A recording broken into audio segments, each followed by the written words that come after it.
महाराज कहने अपने आप ना कोई उत्तम बन सकता भी मैं बहुता उत्तम बन जावां, ना कोई बंदा अपने नीच बन सकता, उत्तम तो कोई नीच नहीं बन सकता।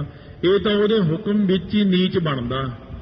जे वाहिगुरु चाहे तो एकदम नीच बना दिंदा बंदे नूं, वाहिगुरु चाहे तो एकदम उत्तम श्रेष्ठ बना दिंदा। वाल्मीकि जी कैसे कर्म करते करते एकदम भगत बन गए। भाई बिधि चंद जी कुछ होर ही करी फिरदे सी, उन्हां नूं भगत बना लिया, उन्हां नूं अपना नाम जपा लिया। भाई अदली जी कोल भाई लखू जी आ गए, उन्हां नूं भगत बना लिया। इस करके अकाल पुरख दे हुक्म दे विच ही उत्तम तो नीच, नीच तो उत्तम दोवें ही कर्म हो जाते ने। अपने आप ना को मूर्ख ना को सियाणा वरतै, सब किछ तेरा भाणा। तेरे भाणे विच ही बंदा मूर्ख बन जाता, सियाणा बन जाता, उत्तम बन जाता, नीच बन जाता। ये सब तेरे हुक्म अनुसार हो रहे। जेड़े इस हुक्म नूं समझ लैंदे ने उन्हां नूं महाराज कहने नानक हुक्म है जे बुझै तां हउमੈ कहै ना कोय। इस हुक्म नूं जे आपां अपने मन च वसा लईए, आखण जोर चुप्पै ना जोर, जोर ना मंगण देण ना जोर, जे इन्हां पंक्तियां नूं अपने मन दे अंदर वसा लई, कदे लड़ाई झगड़ा नहीं हुंदा, कदे रौला नहीं पैंदा कोई। जदों पता पई बोलण च किसे दा जोर नहीं, मंगण विच किसे दा जोर नहीं, आह कर्म विच जोर नहीं, किसे दा जोर ही नहीं किसे काम विच, तां जाके किते उच्ची अवस्था बनदी ब्रह्म ज्ञान दी, तां किते जाके फिर जीव दे मन दी एकाग्रता हुंदी है। महाराज सच्चे पातशाह दी जोत अपने च काम करदी है जद तक। महाराज कहने जब लग जोत काया मैं बरतै, आपा पशु न बूझै, लालच करै जीवन पद कारण लोचन कछु न सूझै। अपने च जोत कर्म कर रही है। सतगुरु कहने जद तक तेरे अंदर जोत है ना, उदों तक जाप करी जा करी जा। जब जोत निकल गई फिर तो तैथों बोलिया भी नहीं जाना, फिर तो मूहरे जां तां राम नाम सत करदे लोग ही बोलते जाते हैं। कलकत्ते ਜਾਂ जग सुधार गुरुद्वारे ਦੇ ਉੱਤੇ ਖੜੇ ਅਸੀਂ ਦੇਖਦੇ ਹਾਂ, ਉੱਥੇ ਲਾਗੇ ਸੀਗਾ ਉਹ ਜਿਹੜਾ ਕਰੰਟ ਨਾਲ ਸਾੜਦੇ ਆ ਇਹਨਾਂ ਨੂੰ ਮੁਰਦਿਆਂ ਨੂੰ, ਇਲੈਕਟ੍ਰਿਕ ਭੱਠੀ ਜੀ, ਉਹ ਮੁਰਦਾ ਉੱਪਰੋਂ ਦਿਖਦਾ, ਚੱਕ ਕੇ ਜਿਹੜੇ ਭੱਜੇ ਜਾਂਦੇ ਬੋਲ ਹਰੀ ਕਰਦੇ ਜਾਂਦੇ ਅੱਗੇ ਅੱਗੇ। ਉਹ ਮੁਰਦੇ ਦਾ ਸਿਰ ਐ ਹਿਲਦਾ ਸੀਗਾ। ਬਾਬਾ ਕਰਤਾਰ ਸਿੰਘ ਜੀ ਖਾਲਸਾ ਕਹਿੰਦੇ ਹੁਣ ਵੀ ਨਾ ਕਰੀ ਜਾਂਦਾ, ਦੇਖ ਲਓ। ਕਹਿੰਦੇ ਉਹ ਕਹਿੰਦੇ ਬੋਲ ਹਰੀ, ਉਹ ਕਹਿੰਦਾ ਨਾ ਮਰਦਿਆਂ ਉਹ ਮਰਨ ਤੋਂ ਬਾਅਦ ਵੀ ਕਹਿੰਦਾ ਹਰੀ ਨਹੀਂ ਬੋਲਣਾ, ਰਾਮ ਨਹੀਂ ਬੋਲਣਾ, ਵਾਹਿਗੁਰੂ ਨਹੀਂ ਮੈਂ ਕਹਿਣਾ, ਮਰ ਕੇ ਵੀ ਨਹੀਂ ਕਹੂੰਗਾ। ਸਤਿਗੁਰੂ ਮਹਾਰਾਜ ਕਹਿੰਦੇ ਉਹ ਜਿਉਂਦੇ ਤਾਂ ਕਹੋ, ਮਰਨ ਤੋਂ ਬਾਅਦ ਤਾਂ ਪਤਾ ਨਹੀਂ ਆਪਣੇ ਤੋਂ ਕਿਹਾ ਜਾਣਾ ਕਿ ਨਹੀਂ ਕਿਹਾ ਜਾਣਾ। ਜਿਉਂਦੇ ਆਖੋ ਵਾਹਿਗੁਰੂ ਵਾਹਿਗੁਰੂ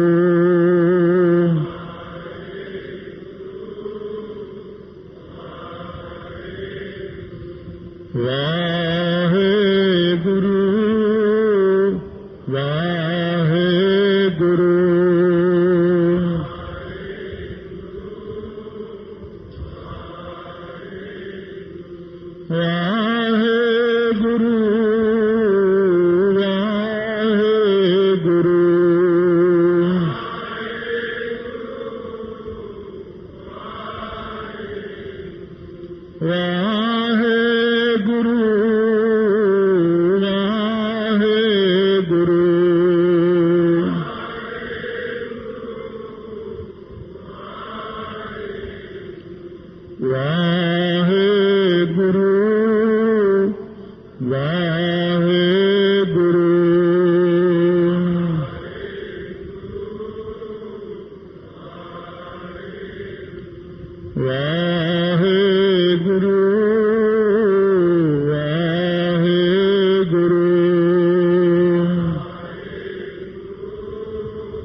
सतनाम वाहिगुरु सतनाम वाहिगुरु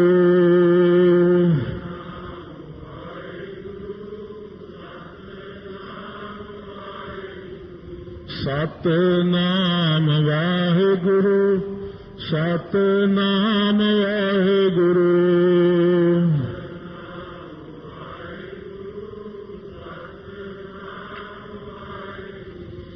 वाहिगुरु वाहिगुरु वाहिगुरु वाहिगुरु